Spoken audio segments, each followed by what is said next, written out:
This podcast is sponsored by Talkspace. Last year, I went through many different life changes. I needed to take a pause and examine how I was feeling in the inside to better show up for the ones who need me to be my best version of myself. When you're navigating life's changes, Talkspace can help.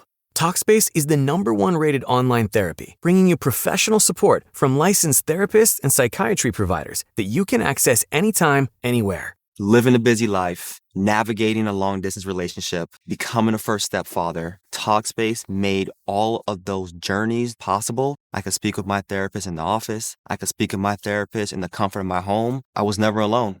Talkspace works with most major insurers, and most insured members have a $0 copay. No insurance, no problem. Now get $80 off your first month with promo code SPACE80 when you go to Talkspace.com. Match with a licensed therapist today at Talkspace.com. Save $80 with code SPACE80 at Talkspace.com.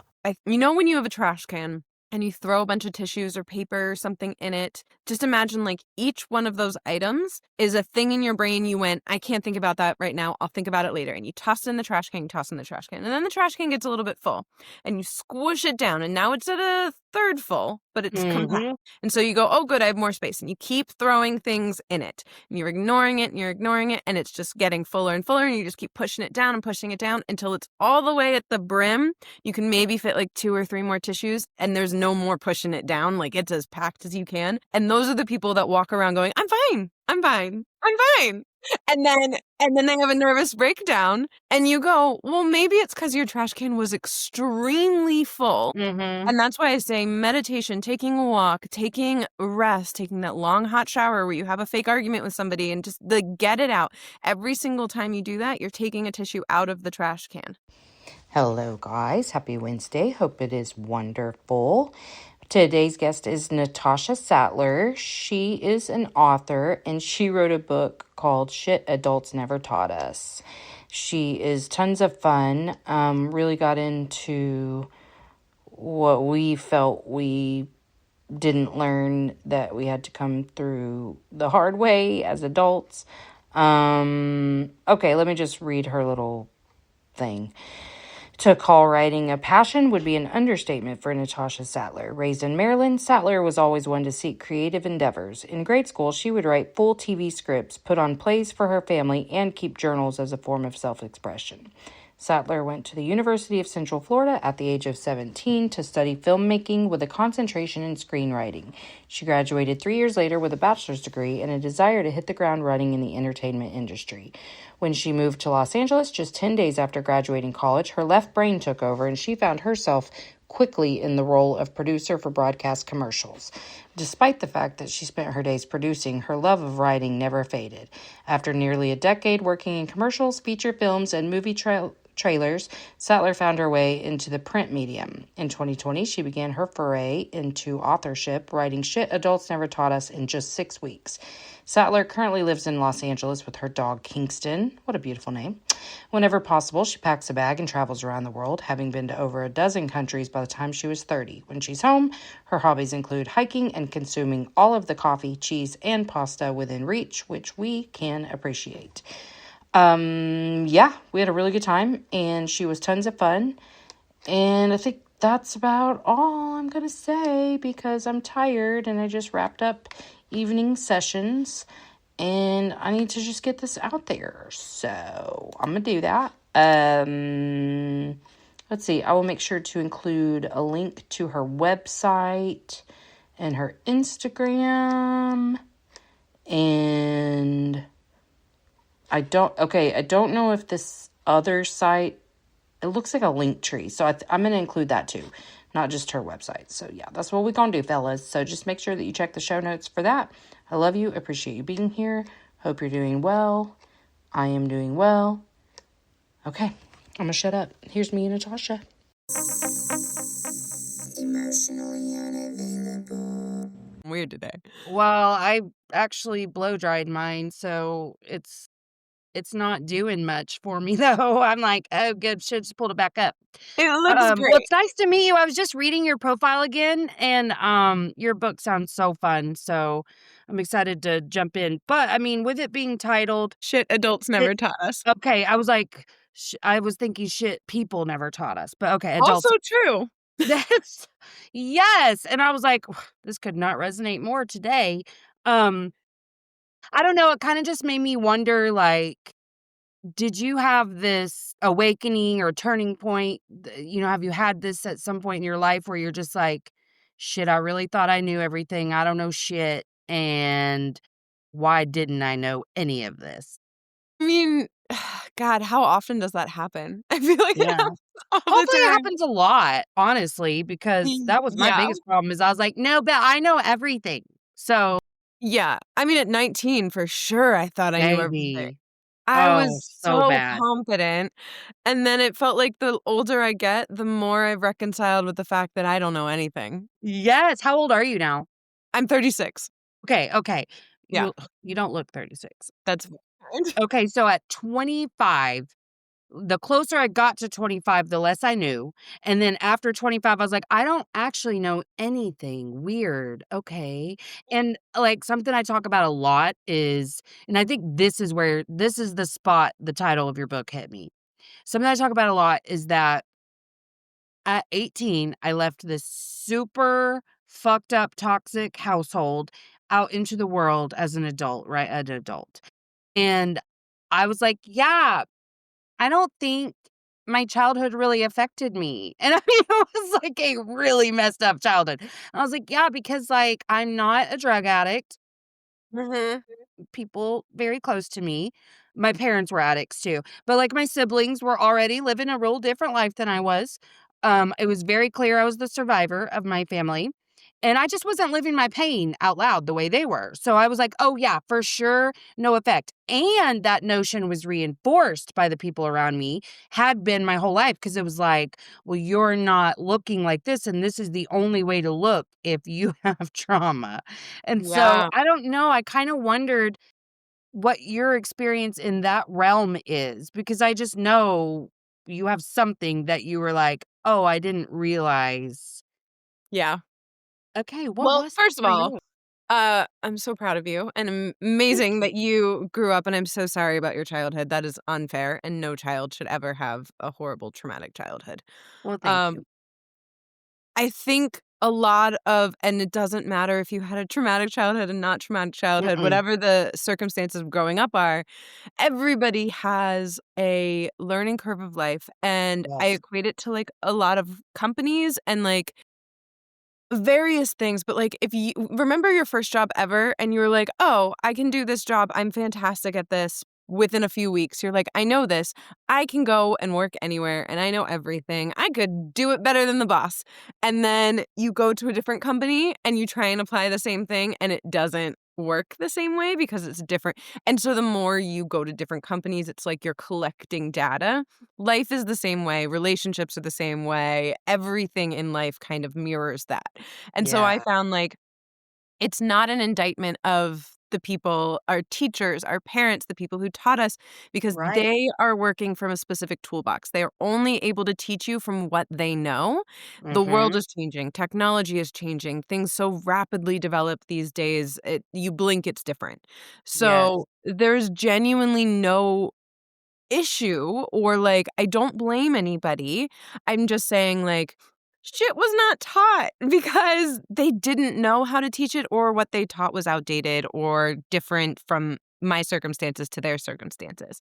So, Well, that like, happens so fast too. The yeah, outdatedness, the obsolete, like, I'm not even talking just technology, which that alone is, like, wild, but, like, just even the normal everyday practicalities, like, it's not yeah. the same generation to generation. It's not even year to year. What I knew to be true last year is not true anymore. And, like, when I wrote this book, it published in 2021. I believe. Might be 2022. Time is weird now. It is. It is. But, like, ChatGPT didn't exist then. And Right. so the ability to research something, the whole reason that I wrote this book was I get overwhelmed very easily when I'm looking for an answer for something and you have to sort through pages and pages on Google. ChatGPT now, it's like, "Oh, I type it in, there's my answer." It's not always Yeah. the right answer. And Right, right.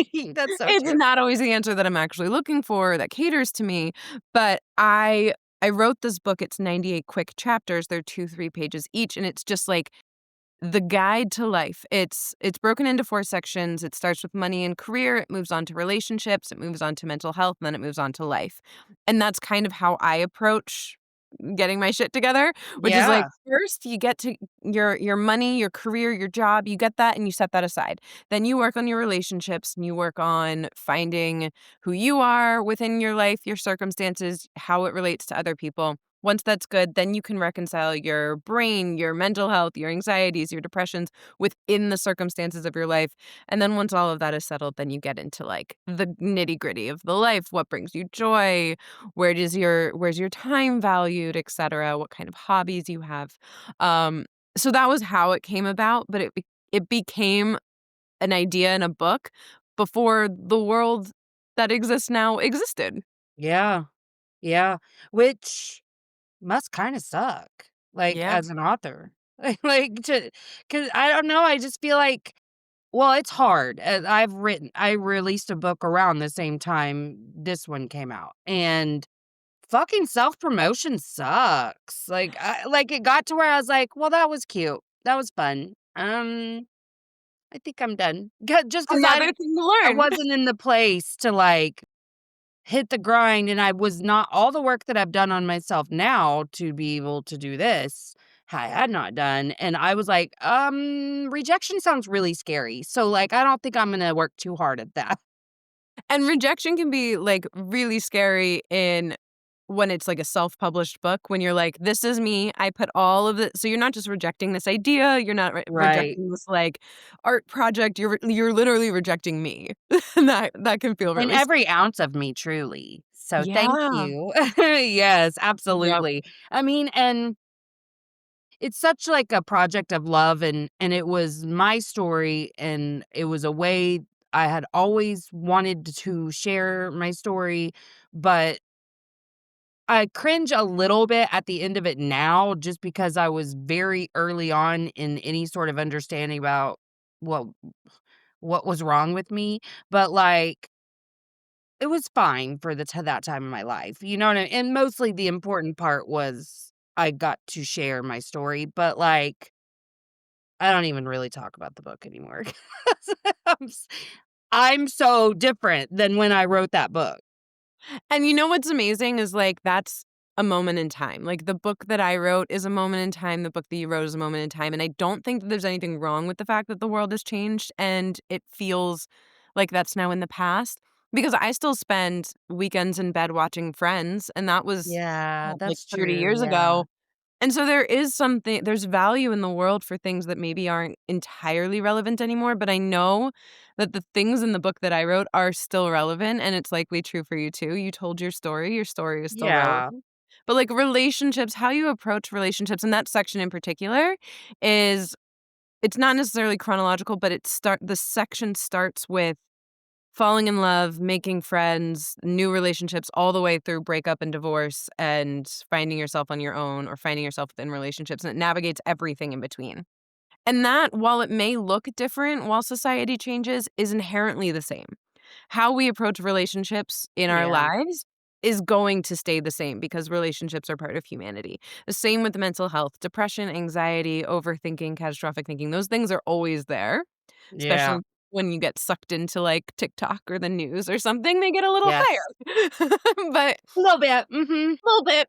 But in general, they're always there, and how we approach them and the tools in our toolbox in order to deal with them and heal from them, they might change with added things like apps or whatever, but the core of it is always the same. Breathing techniques are always the same. The way that you're rewiring your brain can be the same because Mhm. we are not robots. We use Yeah. robots to help us, but we ourselves are humans. And so, like, the finance part of the book might be different in like tiny little tweak aspects.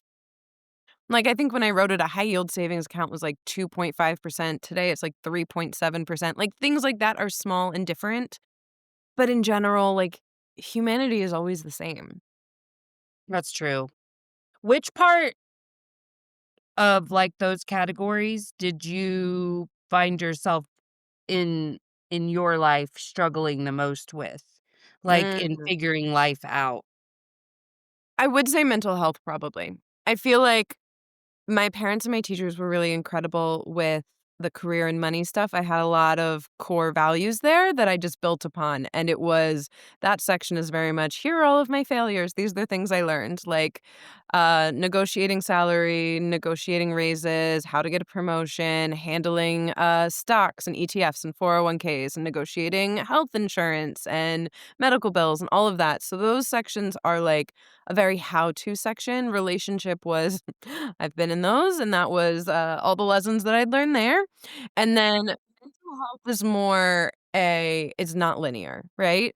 So it's not you learn this today and then I mean, relationship for sure, I've learned the same lessons over and over, but it feels Shit, like you and me both.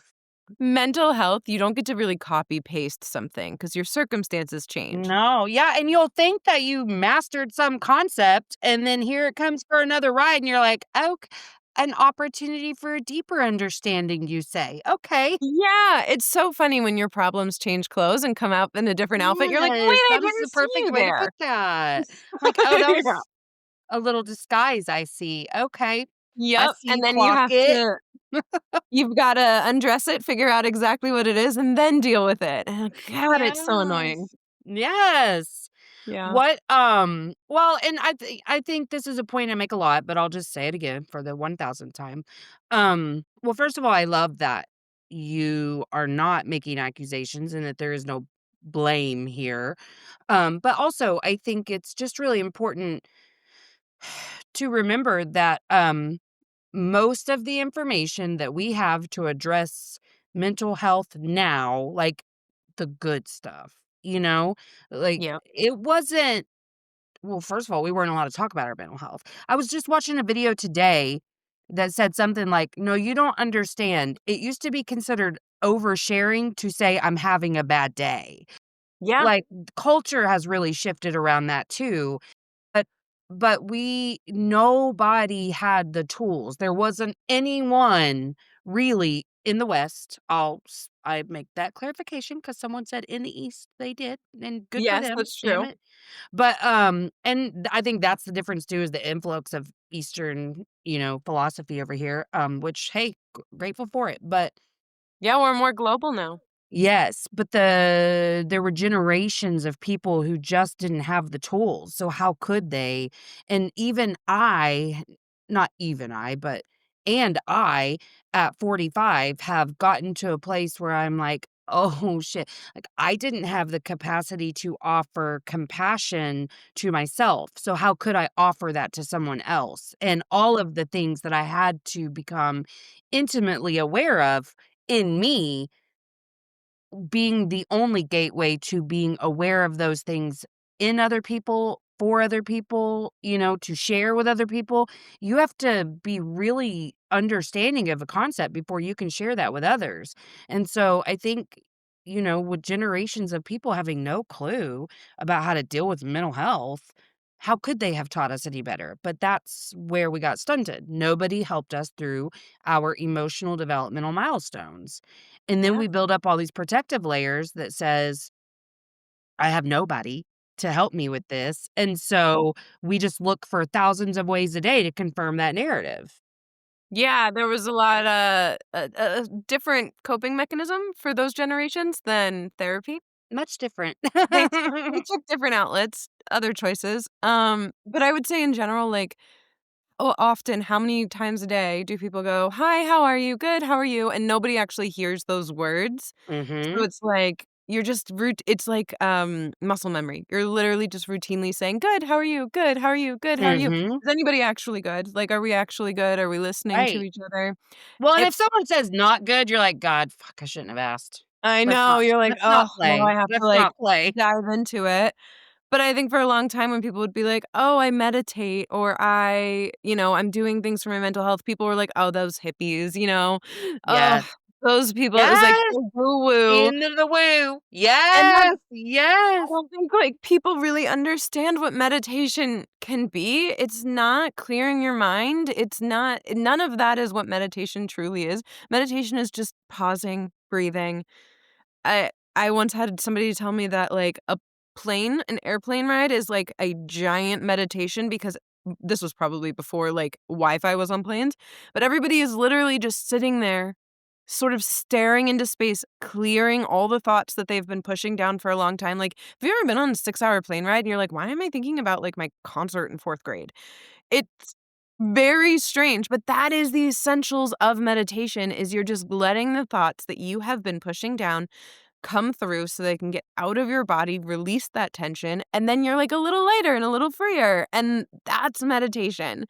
It's a different mindset. I will say that the idea that people didn't talk about it still kind of exists today. Just Yeah. like we said, like, when somebody Yeah. goes, "Oh, I'm not very good," and you're still like, I don't wanna talk about why you're not good," like, that's still a little bit there. I don't think we're all the way into understanding people's mental health yet. I just think it's and especially the younger generation, it's more comfortable now to say, "I'm struggling." It Yeah. may not be welcomed, but it's more comfortable.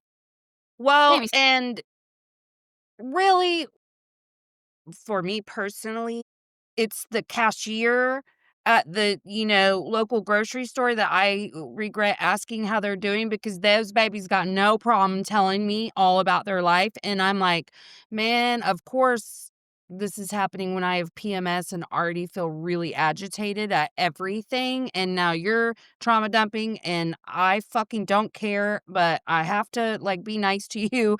That's when I don't care, but I do feel like, that's just me being honest. I know that's really bitchy, but I have PMS right now, so, um, but I do think we've I might be making this up, and I don't even know if I've ever even thought about this before, but it feels like we're doing better at least aligning ourselves with the people that see us. They at least want there's the effort. You know what I mean? Like, Right. I think it's a canon event to have all the wrong friends or people around you at some point in your life.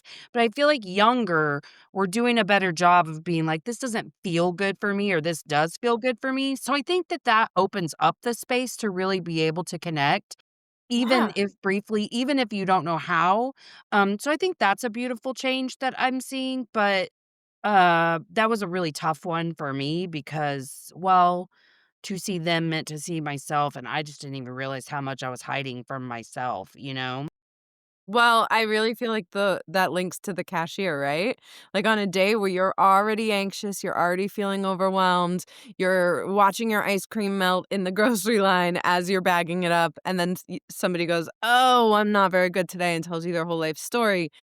That's just mirroring your own anxiety. They're giving you their anxieties while you're already looking at your own anxieties of, "Oh, I have 10 other things. I've gotta get going. My day is really busy. I have to get this ice cream into the car before it melts." Like, your brain is already probably at a maximum capacity. Had you Mhm. had a calm day, you're already feeling very good. It doesn't feel overwhelming when somebody puts their anxieties onto So you. true, so If true. if they met you in that moment, you probably wouldn't have even clocked that they unloaded a little bit of their day onto you, No, they but never wanna talk to me when I'm in a good mood. They wanna, like, ignore me, they and I'm like, probably do. "Hi." They probably do talk to you. You're just in a space where it doesn't register to you that they've said Yeah. anything. It's the days that you're, like, all the way up here and you're like, "I feel overcaffeinated," that somebody needs something, and you're like, "I" and I say this constantly. I mean, I have a 6-month-old, so it's probably, like, a little bit higher, but I constantly say, "I need 10 minutes where no one needs me." Like, Yes. no one texts me. I leave my phone, I go Yes. outside. The dogs don't need me, baby doesn't need me, no one is calling me, Overstimulated. no one is texting me, and, like, when I go out into the world and I go into a grocery store and I'm just trying to have that minute, that is the moment that somebody comes up and goes, "Can I help you find anything?" And that's too much. Mhm. Do not ask me a question. I need to be alone. And so when you're Yes. already in those moments where you don't want to engage, that's the moment that it feels like any discussion, any like, the sound of a dog barking, Yes, the too slightest much. stimulation, yeah. No, you're so right, and that's, I think, been a really important component for me because my big thing whenever I first started any sort of understanding of my trauma was the whole nervous center regulation thing, Mhm. but Um, I didn't understand why I was so dysregulated to begin with. So, like, how are you gonna deal with that? Like, I was like, "I'm doing the shit. What is going on here?" But I had no idea, like, what I was feeling, where those feelings came from, and that had a direct correlation to the fact that my blood pressure's sky high right now, like, Yeah. any of that stuff. So, it was such, like, a losing game for me, even though I was trying so hard. And so when I Compartmentalization is oh wild. it was yeah, it was so funny to look back at and be like, "No fucking wonder I couldn't do that." Like, meditating? Shit, not for somebody who's, like, the classic overthinker, which I believe is kind of all of us. I mean, if Yeah. you don't call yourself that, you're just not aware of it because we all are intellectualizers. But, like, yeah, I kinda had to get to where if I'm feeling, like, escalated, I gotta go to the physical aspects first, like, did I Yeah. drink too much coffee? Do I need water? Do I need protein? Do I need a Yeah. nap? Do I need a shower? Do I need to move? Sunlight. Yeah. Yes! Yes, Sometimes it's sunlight. genuinely just change where you are. If you're Mhm. feeling overwhelmed and you've been in your house, step outside, go for a walk, just change the scenery. But I think this is in the book, but I've had somebody tell me, and this is in terms of meditation, but it's not. It's exclusively just like your brain. Is when you have a trash can and you throw a bunch of tissues or paper or something in it, just imagine like each one of those items is a thing in your brain you went, I can't think about that right now. I'll think about it later. And you toss it in the trash can, you toss it in the trash can. And then the trash can gets a little bit full and you squish it down. And now it's at a third full, but it's compact. Mhm. And so you go, oh, good, I have more space. And you keep throwing things in it. And you're ignoring it and you're ignoring it. And it's just getting fuller and fuller. And you just keep pushing it down and pushing it down until it's all the way at the brim. You can maybe fit like 2 or 3 more tissues. And there's no more pushing it down. Like it's as packed as you can. And those are the people that walk around going, I'm fine. I'm fine. I'm fine. And then and then they have a nervous breakdown. And you go, well, maybe it's because your trash can was extremely full Mhm. and that's why I say meditation, taking a walk, taking a rest, taking that long hot shower where you have a fake argument with somebody and just get it out. Every single time you do that, you're taking a tissue out of the trash can. And so even if your trash can looks full, but if you were to compact it down, it would be at that third half. That's still better than smushing it, smushing it, smushing it until it's overflowing, but you still have a little bit of space. That is probably where you were like, I don't know what happened. I thought I dealt with everything. And you're like, really what you did is you just smushed your trash can down really Well, fast. yeah, I hadn't dealt with Yeah. anything at all, But you're nothing. walking So around going, for I'm fine. yeah, I mean, Yeah. I really thought I was fine, and then even whenever I was like, "Yeah, I'm pretty not fine," I was still really afraid to look at what not fine was? So it was like, Right. "No, I mean, I'm not fine, but, like, I will be, so don't talk to me about it." The hardest part of emptying the trash can is you've got to look at each piece of trash when you take it out. Mhm. And it's rough when you're so afraid. I mean, and that's really all it was, to look, because I mean, that's what I tell people all the time is like, "Okay, I know you're crying already, but, like, Yeah. doesn't what you feel right now feel so much better than all the shit we've ever done to try to run from it? Like, doesn't Right. this it doesn't hurt nearly as bad as all the things that we've ever done. In fact, it's so fast. You feel it, and there's a sense of relief that you finally looked at it, and then you can move through it versus all the stuffing down all these years, Yep. hurting so bad. Well, because the only way out is through. And so if you're trying to run and go all like if you start at the bottom and you're trying to get out and it's all the way at the top, obviously that's a straight line. You got to go right through all that crap to get to the other side. If you try and go all the way around to get to the other side, that is a long scenic route and you're going to be exhausted by the time you get there. Yeah. Just go through, deal with it. You'll get to the other side faster. It's just so much easier. And then you don't have to look back. When you take the scenic route, you always got to look back. So true. And you get lost, several times, and Yep. there's no help. Yeah, No, the detour signs stop showing up. wait, what? The detour signs will stop showing up. You Yeah, no, that's so eventually got to find real. your own way. Yes, yeah, you gotta, like, carve out a whole new path, and it's a good time. Y how, like what was a catalyst for you to see more in yourself and in your life? Getting to the point where the trash can was really full, I reached a point in my life where I was having physical symptoms. I was getting hives, I was getting migraines, I was getting a really sore body, and I went to a ton of doctors, and I'm going, "Hey, guys, there's something wrong, there's something wrong." And they go, "Yeah, you have an autoimmune disorder." Like, there's definitely that component, but it wasn't until I went to therapy, and my therapist was like, I think these are mental symptoms showing up physically. And I was like, "Well, I'm fine. There's literally nothing wrong." So that's and then Yeah. we started digging in, and I realized there are components of my life that I had written off as, "That's just how it is. That's just how it is. I'm just I built this ship. This is the ship I'm on. I refuse to change ships." And I was so convinced that all of my symptoms were like something purely physical wrong with my body. And when Mhm.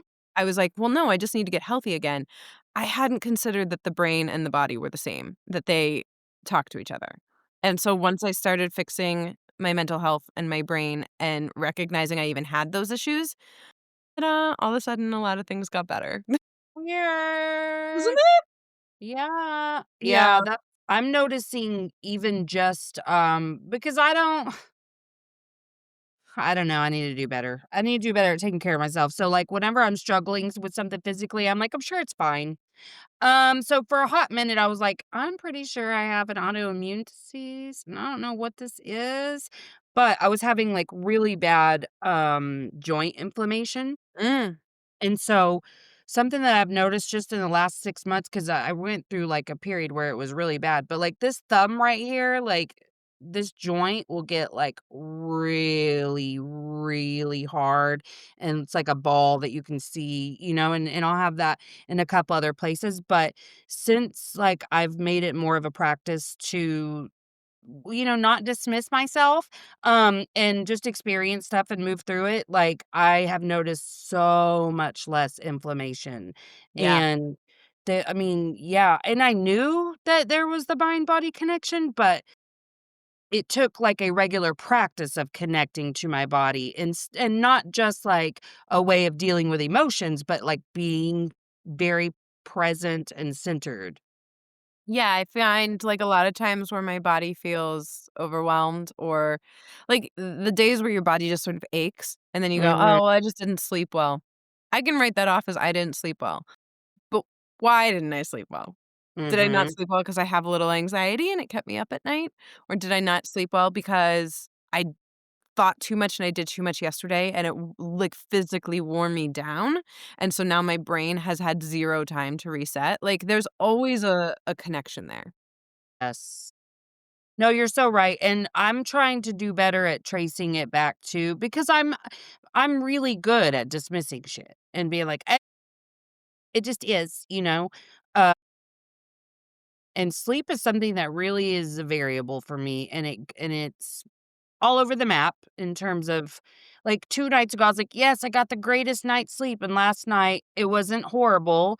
It wasn't even bad, but it wasn't great, and because perimenopause is really cute, and so, it's doing all kinds of stuff, which you probably understand postpartum, but, like, hormones, man, it just fucks your sleep up, and It's then I'm like, really "Okay, rude. great. Why was I laying in bed?" I've had this problem before where I one time I woke up and some point after waking up was like, "Man, I'm getting older. My kids are gonna have to watch me die." Like, it's the middle of the fucking night. What are we doing? Your brain decided that was the moment because you weren't gonna let yourself think about it during the day. So, Uh, if you don't let yourself think about it during the day, guess what? You're doing it at night. I had the same so thing true. where I mean, postpartum anxiety is a whole other beast, and it's your hormones, and they're just being a little bitch, and they're making you lie to yourself. But, like, I would Mhm. lay in bed while she's sleeping, which is like, sleep while the baby sleeps, adorable. Yeah. I would You're like, love "No, I'll to. just sit up and cry." I would love to sleep when the baby sleeps. I'm trying, but I would sit there and I would be like I would have these insane ideas of like, I should stop driving on highways because I'm more likely to get into an accident on a highway. I'm laying in my bed thinking like, I should start taking more surface streets because I just feel like that's safer. That is not a thought that needs to happen at 4 in the morning. Yeah, But it's not really. your brain is anxious and you haven't let yourself have anxiety all day. And so it doesn't matter what the thought is, it's giving you fake thoughts to get the anxiety out. So, like, in moments where I feel overwhelmed or anxious, I have to, like, during the day, I have to take a second and I just have to, like, let myself feel it. Because if I squish it, it's just gonna come back up later and it's gonna be a way less Mhm. good time. God, it's so true. I remember just, like, the dumbest shit, like, something on a to-do list I wouldn't remember until I laid my head on my pillow, but I mean, it'd be immediate. I'd lay down and be like, "Fuck, Yeah. got that thing today." And it's always something you have to stand up to do. Yeah. Why on earth it's never, "Oh, I forgot to send that text that I can reach over," and it's always, "I forgot to lock that gate downstairs." It's always, like, as far from where you are as possible. Yes, and it's so exhausting. It's, like, the most exhausted you've ever been in your life to get out Yeah. of bed at that point, but that's, like, how life that's a great metaphor for how life feels when you're not dealing with your shit. Yeah, Very heavy. really is. Wow. Well, so you went to therapy. Mhm. What are some things that you have really, like, pinpointed as having been the key struggles for you, and how did you kinda manage those?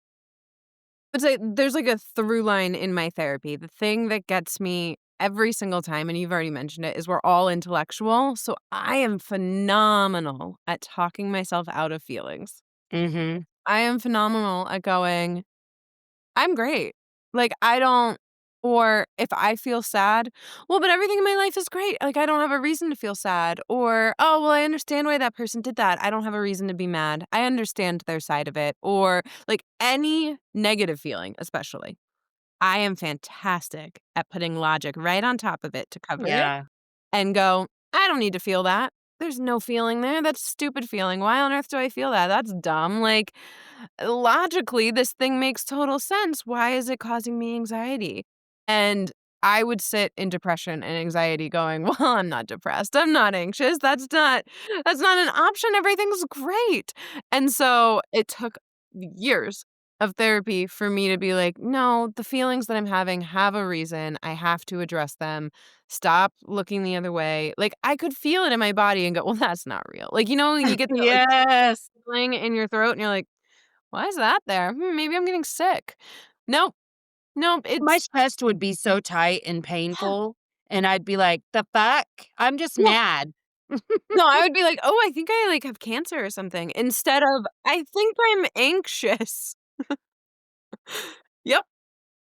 No, but that's such a fair point because so much of hypochondria comes from shit like that, Yes. where we hyper focus on something just to avoid fucking feeling because our brain is there to keep us alive. That's it. So it's going to Yeah. feed you a bunch of catastrophe and shit to keep you alive. And so I always say, like, if you're feeling anxiety, it's because you are avoiding a feeling. You have to get out of your head and into your Mhm. heart. And that was my big struggle too. You said something and I was, like, gonna ask you about it. I wish I could remember now. Well, just Oh, to oh, were go ahead. you like, when you were, like were did you ever have this moment where you're like, "Okay, I know logically and still, I'm so fucking upset. I don't know what I'm supposed to do about this because, like, I didn't want to have all this. I wanted to continue to go on and it be fine. Not even just pretend. I wanted it to be fine. Cause so much, like, betrayal is kind of my hugest wound. And Yep. so, like, I could recognize sometimes that that was the feeling like, you betrayed me because you didn't take my side or, dumb shit. But like, I could recognize, but I'm like, but that doesn't make sense. So since it doesn't make sense, it's obviously stupid. So how do I now let it go? Well, there's All multiple from my sides to that, head. right? Like, for me, when it comes to any problem in the whole world, I'm very type A. I don't like coming into a problem without a solution. So if I walk into a problem and I can't find the exit, that's too much for me. I will turn around, close the door, and go, well, I'm not dealing with that problem until I figure out the solution. I don't know what to tell you. Yeah. I'm like, and then the other part of it is like, sometimes feeling mad feels good, because then Mhm. when you're upset with somebody, you're like, "Well, I'm gonna solve this, and I'm gonna," and the Uh-huh. slower you get away from it, it fades, that feeling goes away, you start to go, it's not that big a deal, I don't care," and that gets a little scarier, because then it's like, "But they're just gonna get away with it," or, like, Yes. not gonna there's not gonna be a Justice. solution, there's no resolution over there, so you feel like you have to stay mad to get to the solution, where sometimes the solution is letting it go. Sometimes you just Mhm. gotta be like, "I need my own peace right now. I Yeah. don't need for them to feel bad," and a lot of times, like, they're not thinking about you. The person that's still thinking about this problem is you, and so the Yeah. solution you're trying to solve, they don't care. They Yeah, no, haven't not at all. they haven't thought about it, they may not even know that you're upset about it, and so you are just doing damage to yourself, and sometimes that peace is the solution. When you're mad, Yeah. and it feels good. Well, it was so easy for me because I didn't know how to feel really anything other than that or like super depressed or anxious. So mad was really easy. And that's where my brain automatically converted to because I could then feel a sense of control because I can sit and fight with you in my head. I can do all kinds of things to feel like I'm actually attacking a problem to come up with a solution Yep. versus just experiencing the feeling and deciding what to do with the feeling.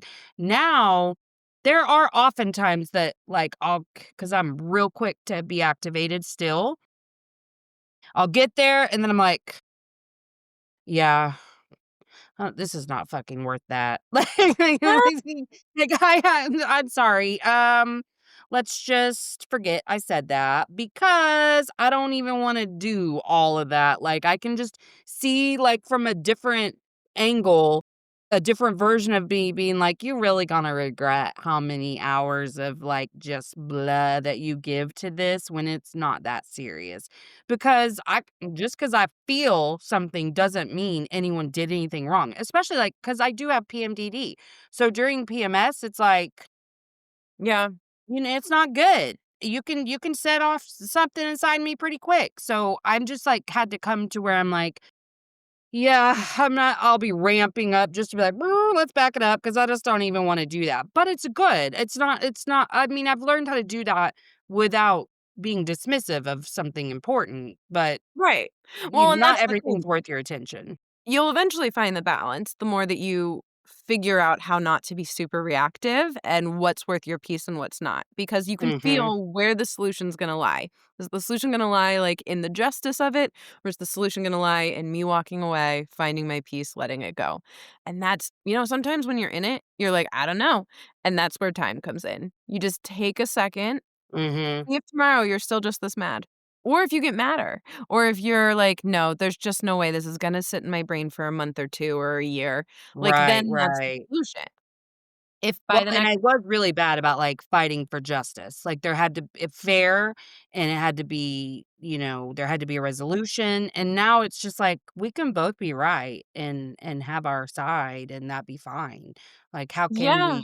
how can we at least hear one another and understand why the other person is, acting in this way or whatever, and then you hear me and understand it without trying to change anything. But I was very much like, if you can't say I'm right and you're wrong, there's no point in talking to me right now because that's all I want."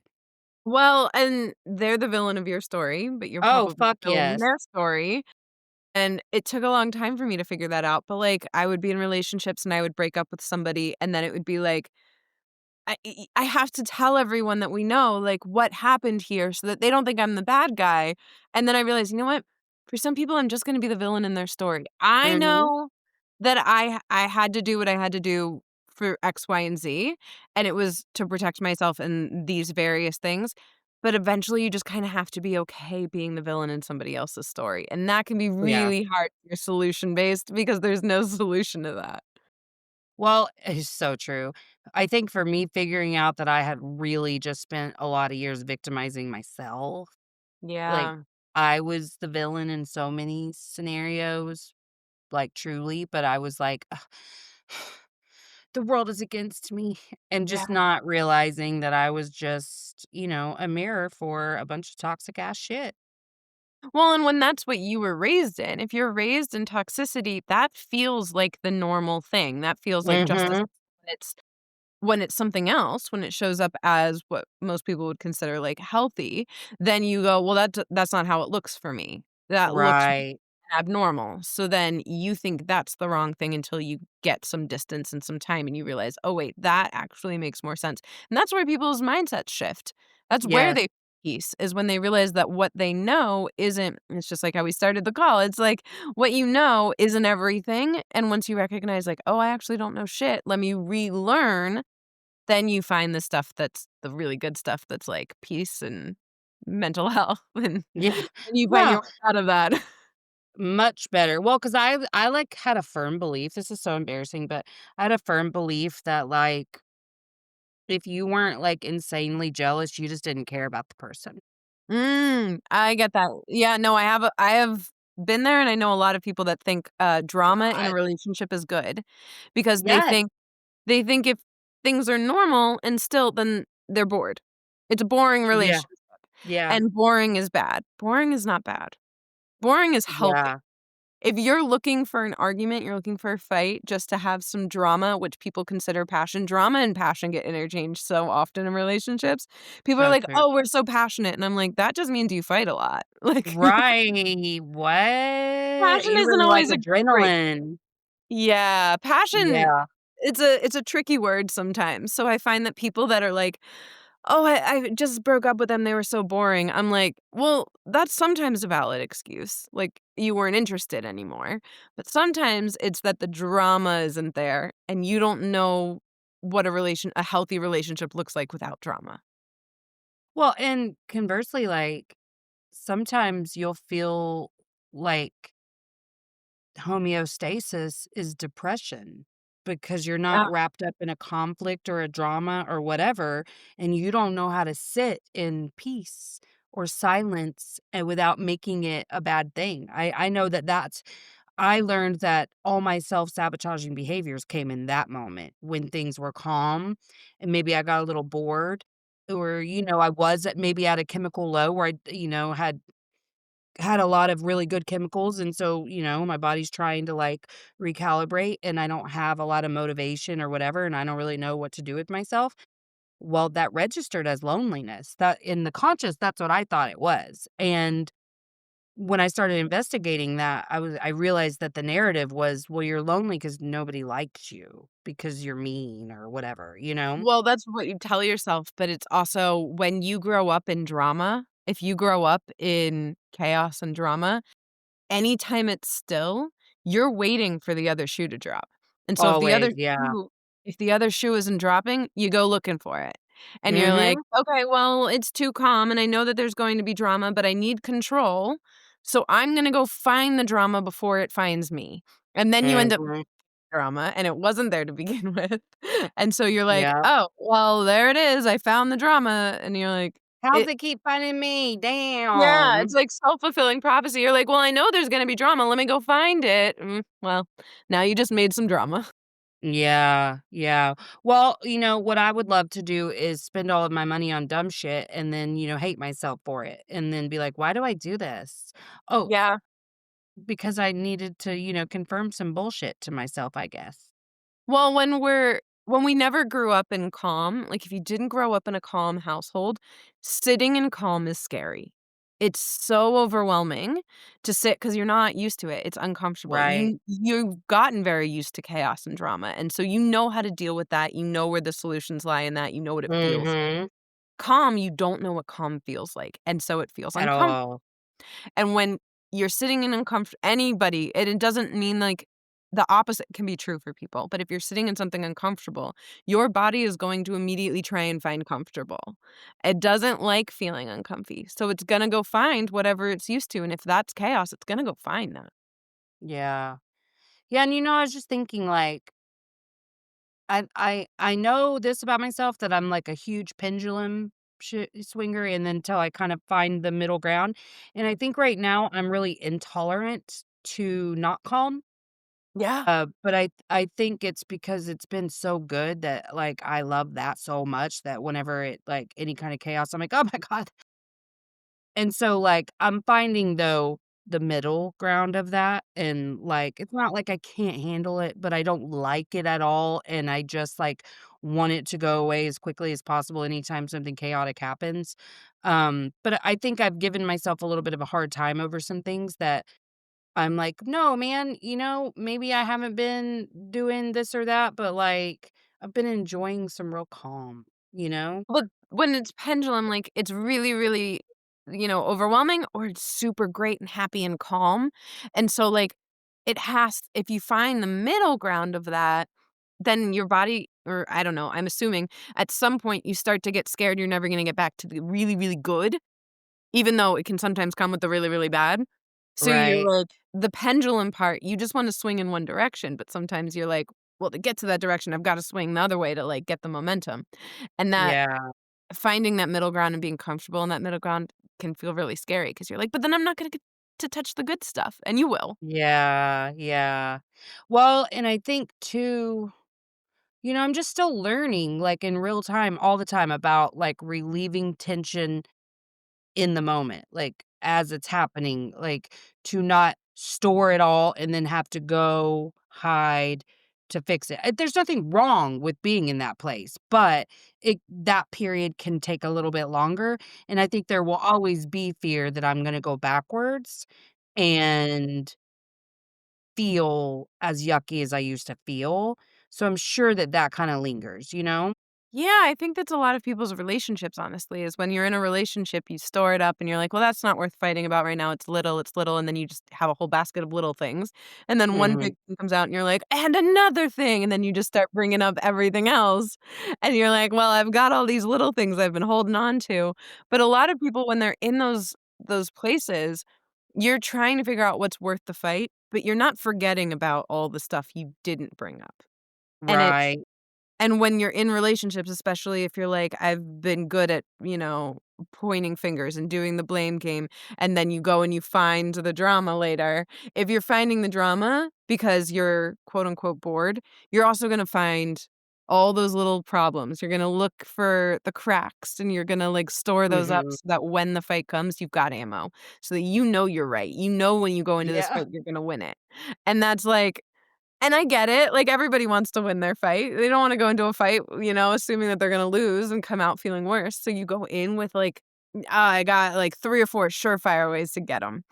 And that's not Yeah. a relationship. The relationship shouldn't be me versus you. Why would anybody wanna be in a relationship that's me versus you? It's gotta be like you and me versus the problem, and we go and we figure out this problem together. We've got a solution. We've now solved that.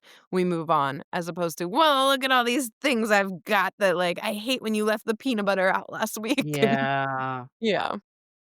Yeah, but when you're living in survival mode, everything external of you is a threat to your safety. And it took a long time for me to see the dynamic of the me versus you. Like, I was not aware of that at all. I didn't realize that I really viewed him as a threat to my survival, like, because it was nonstop. And I was always like, you're not doing this, or, you don't love me the way I love you, or any of the dumb stuff that you may say. But it's like, That's that's the what it thing I'm feels like. still unraveling. It absolutely did. I mean, I was such a victim to that of, like, I didn't feel like anybody loved me the way I loved them. Not my friends, not him, anyone. That was when that paradigm shifted, I was like, "Oh, shit. I might be the Yep. problem here."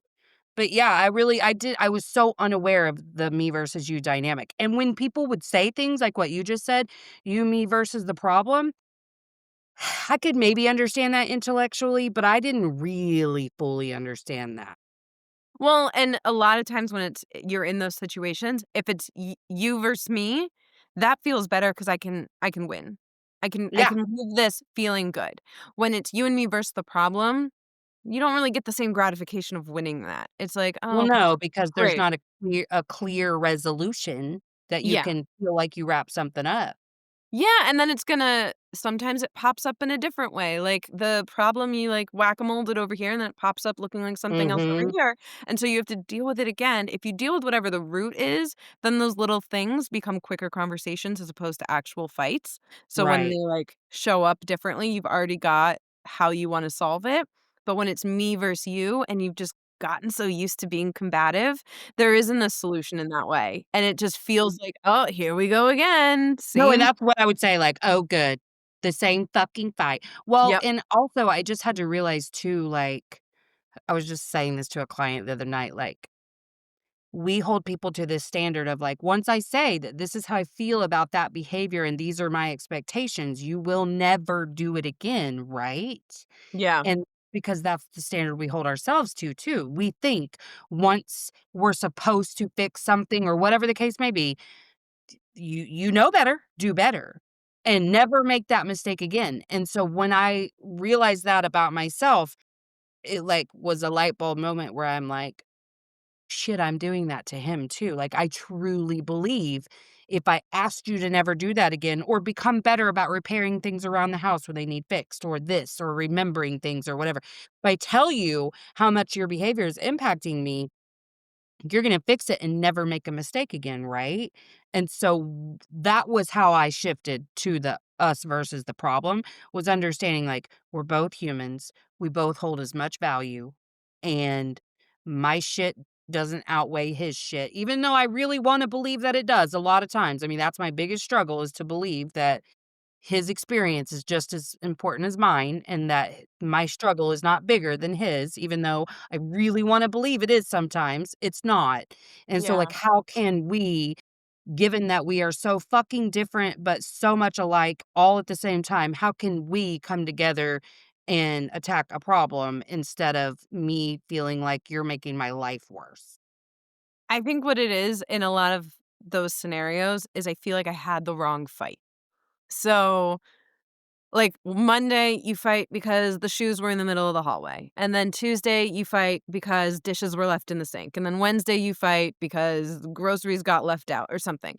And you're realizing, and then you go, "Oh, here we go again. Another fight, another reason that they fucked up. Here we go." And it's because you didn't have the right fight. The fight that you had was your shoes were in the hallway, you left the dishes. The fight that you didn't have was, I feel like you expect too much of me, or you don't care for me the way that I need to be cared for, or whatever the root is. You got to dig a little deeper. You got to get into those layers. Figure out what is actually pissing you off. What is the through line from ea each of these fights? Have that fight, and then find the solution together for what that fight is. And then when it comes up in different scenarios, you can just go, "This feels a lot like that." And then you can verbalize, "Can we approach this the same way? I know you don't seem to care about the dishes. It really does matter to me, and here is why." And you can and then after you vocalize why that shit matters, they're not gonna piss you off in those ways because they now understand why it matters, as opposed to, "Well, she's always asking me to do the dishes," and nag, nag, nag. Like, you gotta find, why does this hurt me? Why is this a Yeah, fight? absolutely. Well, I have loved having you. Will you tell us where we can find you? Yes. So the book is on Amazon, Barnes& and Noble, all the places you buy books. It's called Shit Adults Never Taught Us. There's also an Instagram at Shit Adults Never Taught Us. You can you can message me. This has been so fun. This has been amazing. Thank Yes, you. yes, absolutely. Well, I will follow you on Instagram too. And I loved having you so much. I'm gonna look at your website too. Thank you so much. I mean, genuinely, I want to keep talking. This was like the fastest hour of all time. Oh, good. I had such a fun time with you. Hold on, I'm gonna hit stop really quick. Okay. Hey, make sure you've given the show a 5-star rating on whatever platform you're listening to if you haven't already. And check out my website, empoweredwithmelisahepner.org, or my link tree on Instagram at melissa.hepner to check out my latest offers or workshops. All right, that's it from me. So make sure that you check out the show notes for links. And until next time, let's all just keep swimming. INDEPE and cut.